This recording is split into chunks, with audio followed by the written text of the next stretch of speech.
Bismillah walhamdulillah wassalatu wassalamu ala rasulillah wa ala alihi wa sahbihi wa man ihtada bihudah amma ba'd. Asy-Syarih rahimahullahu ta'ala mengambil dari Al-Allamah Ibnul Qayyim rahimahullahu ta'ala dalam memaknai firman Allah Azza wa Jal terkait dengan metode dakwah. Allah Ta'ala berfirman, Udu'u ila sabili rabbika bil hikmah wal maw'idhatil hasanah wajadilhum billati hiya ahsan. Ajaklah manusia untuk meniti jalan Rabbmu, jalan keselamatan yang ditunjukkan oleh Rabbmu dalam Al-Quran dan Sunnah. Dalam mendakwahi mereka, kamu harus memakai bil hikmah, memakai al-hikmah.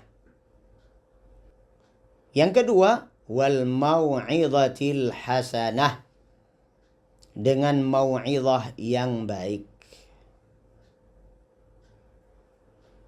Yang ketiga, wajadilhum billati hiya ahsan.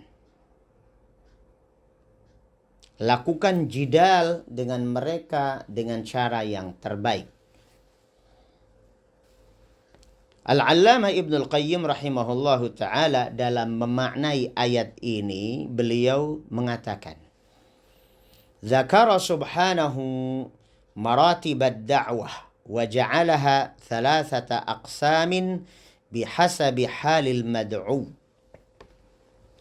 Allah subhanahu wa ta'ala di dalam ayat ini menyebutkan level-level cara dalam mendakwahi manusia, yaitu 3 cara, masing-masing disesuaikan dengan situasi, kondisi, kapasitas orang yang didakwahi atau al-mad'u. Pertama, fa innahu imma ayyakuna taliban lil haqqi muhibban lahu. Orang yang kita dakwahi bisa jadi memang murni betul-betul cari ilmu, pengen tahu, pengen cari kebenaran. Mu'thiran lahu ala ghairihi idza arafah. Kalau dia memiliki pengetahuan itu, maka dia akan bela apa yang sesuai dengan dalil. Model ini, orang yang kita dakwahi kalau modelnya seperti ini, maka cukup sampaikan al-hikmah. Nah, di sini perlu kita berhenti sejenak. Apa sih yang dimaksud dengan al-hikmah? Al-Imam Asy-Syafi'i rahimahullahu ta'ala menjelaskan al-hikmah hiya as-sunnah. Yang dimaksud al-hikmah adalah as-sunnah. Dan dalilnya ada di dalam Al-Quranul Karim. Yatlu alaikumul kitaba wal hikmah. Nabi itu membacakan kepada kalian Alkitab dan Al-Hikmah. Jadi apa Al-Hikmah? As-Sunnah. Alkitab, Al-Quran, wal-Hikmah, As-Sunnah. Begitu pendalilan Al-Imam Asy-Syafi'i rahimahullah ta'ala. Maka terhadap orang-orang yang mudah untuk dibawa, bahasa umumnya easy going, enak, didakwahi gampang gitu. Atau anak-anak santri yang masih polos, belum terkena banyak syubhat dalam pikirannya. Bukan orang yang gampang ngeyel, mendebat. Maka sampaikan dengan hikmah. Kemudian saya perlu meluruskan di sini. Sebagian orang mengatakan bil hikmah artinya dengan lemah lembut. Saya katakan ini tidak pas. Lemah lembut itu adalah salah satu dari komponen al-hikmah. Tapi bukan berarti al-hikmah adalah lemah lembut. Karena di dalam kenyataan dakwah Nabi kita Muhammad sallallahu alaihi wasallam, tidak semuanya dengan kelembutan. Masing-masing secara proporsional sesuai dengan kondisinya. Bagaimana kalau kita katakan bahwasanya Nabi alaihi salatu wassalam memerangi orang-orang musyrikin. Bahkan disuruh oleh Allah Azza wa Jal untuk berperang dengan kaum musyrikin. Wa qatilul musyrikin. Dan perangilah orang-orang musyrik. Kata perang itu konotasinya apa? Kekerasan. Tapi bukan kekerasan yang ngawur. Semua ada rambu-rambunya. Kalau secara bahasa, al-hikmah adalah wad'u syai'in fi mawdi'ihi la'iqi bihi. Itu yang dimaksud dengan al-hikmah. Al-hikmah secara bahasa adalah meletakkan segala sesuatu secara proporsional pada tempatnya. Saatnya harus lembut kepada orang yang harus kita lembuti, ya lembut. Ada saatnya kita harus keras, yuk keras. Bahkan ada hukuman di dalam Islam namanya potong tangan, rajam, pancung ada. Apakah ini kelembutan? Maka dari itu, menerjemahkan sesuatu, menafsiri sesuatu bukan dengan hawa nafsu, bukan dengan selera. Selera kita mengatakan bahwa kalau seorang nabi itu pasti orangnya lemah lembut. Kalau orang jadi ustadz itu pastinya adalah orang yang lemah lembut. Dakwahilah manusia dengan lemah lembut. Ini penerjemahan terhadap al-hikmah yang salah. Maka kita luruskan. Pertama, secara bahasa, al-hikmah itu meletakkan sesuatu pada tempatnya. Dan orang yang mampu untuk meletakkan segala sesuatu pada tempatnya, bersikap-sikap proporsional, yang bisa 100% seperti itu hanya Rasulullah sallallahu alaihi wasallam.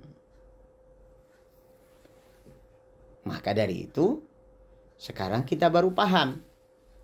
Kalau al-hikmah itu mengapa maknanya adalah as-sunnah. Karena sunnah adalah perkataan, perbuatan, persetujuan, akhlaknya Rasulullah sallallahu alaihi wasallam. Itulah al-hikmah. Itulah sunnah. Maka terhadap orang yang mudah dibawa, kita sampaikan saja.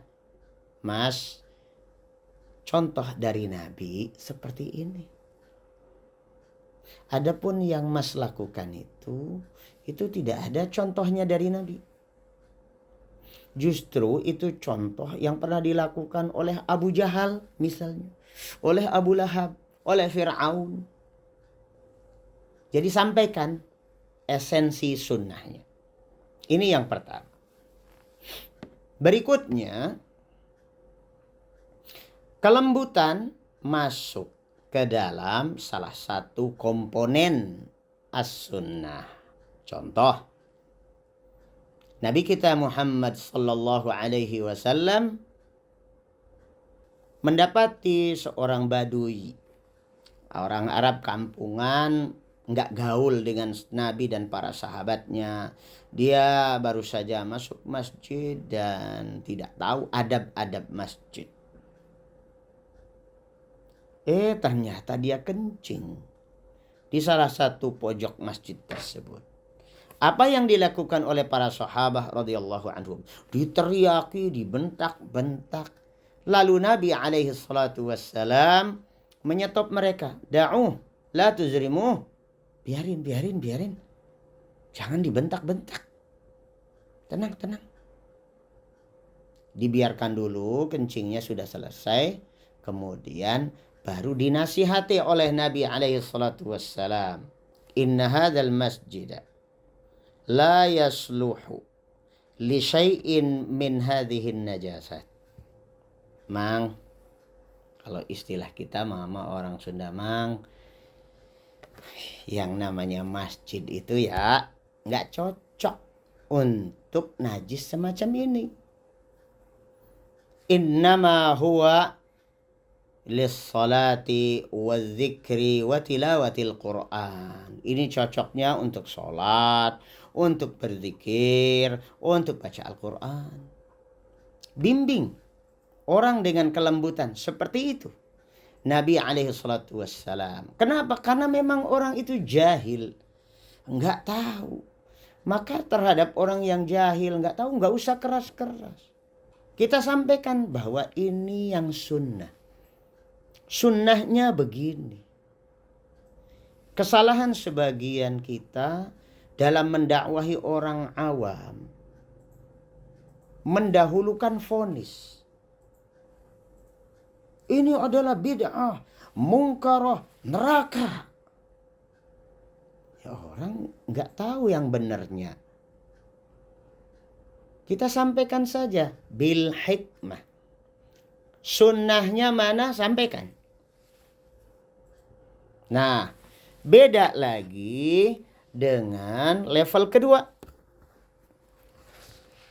Orang yang kita hadapi di dalam berdakwah, wa imma an yakuna mushtaghilan bi dhiddil haqq, lakin law arafahu atharahu wattaba'ah, fahadha yahtaju ila al-maw'idhah bit targhib wat tarhib.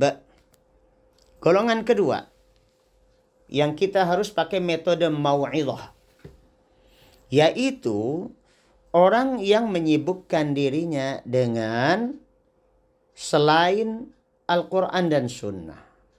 Mungkin orang awam, dia belajarnya di teknik, belajar seni, belajar macam-macam keilmuan, di luar keilmuan tentang Al-Quran dan Sunnah. Dan ini sangat banyak. Bahkan mungkin komponen paling banyak yang bisa kita dapati dalam berdakwah. Kita berdakwah di kantor, perkantoran, di pasar, di mana orang sibuk dengan dunianya. Sehingga dia lalai akan akhiratnya. Tapi kalau seandainya dia diberitahu, ada harapan, mungkin dia akan ikut. Yang ini juga tidak usah kita berdebat dengan orang seperti itu. Kita cukup memberikan mau'idhah. Bagaimana caranya memberikan mau'idhah? Mau'idhah itu adalah nasihat, kata-kata bijak yang menyentuh hati. Maka ada orang bilang kalau dakwahnya dari hati itu akan menyentuh hati. Betul. Ini tidak salah. Harus berawal dari hati. Penuhi hati kita dengan rahmah, rasa kasih sayang kepada sesama manusia. Kita ingin yang masuk surga nanti jangan cuma kita. Sebanyak mungkin orang lain bisa kita angkut, kita ajak masuk surga semuanya. Surga Allah itu luas. Anda jangan pelit. Ya, jangan pelit. Nah, nanti kalau banyak orang jadi sempit surganya, enggak ada cerita begitu. Ya. Surga Allah Azza wa Jalla sangat luas. Maka Anda terlalu pelit kalau hanya untuk diri Anda sendiri saja surga itu. Maka kita ajak, kita beri motivasi. Ya, caranya mau'idhah itu adalah dengan targhib. Kita tunjukkan kalau kita ngajak puasa, fadilah puasa itu begini. Bahkan mungkin sebagian orang dengan cerita-cerita. Ada sedikit dikasih bumbu guyonnya dikit. Nah, orang Indonesia ini paling suka yang seperti ini. Tidak perlu juga dengan orang semacam ini kita keluarkan taring, neraka, bid'ah, dolalah, ini itu dan sebagainya. Karena mereka sesungguhnya bukan membutuhkan itu. Nah, beda lagi dengan tingkatan ketiga. Ya. Wa imma an yakuna mu'anidan mu'aridan. Fahadha yujadalu billati hiya ahsan. Fa in raja'a wa illan tuqila ma'ahu ilal jiladi in amkan. Intaha. Ibnu Qayyim rahimahullahu ta'ala menjelaskan bahwa pada orang tipe ketiga, yaitu orang pembangkang, dia tahu dalil, dia tahu yang benar. Bahkan mungkin lebih pintaran dia dalam membaca tulisan Arab atau sebutannya kitab kuning, kayak kitab hijau, kayak kitab merah, kayak pandai bicara agama. Ya. Kalau kita bicara tentang sunnah, ditentang sunnah melulu. Ya, yang penting niatnya baik.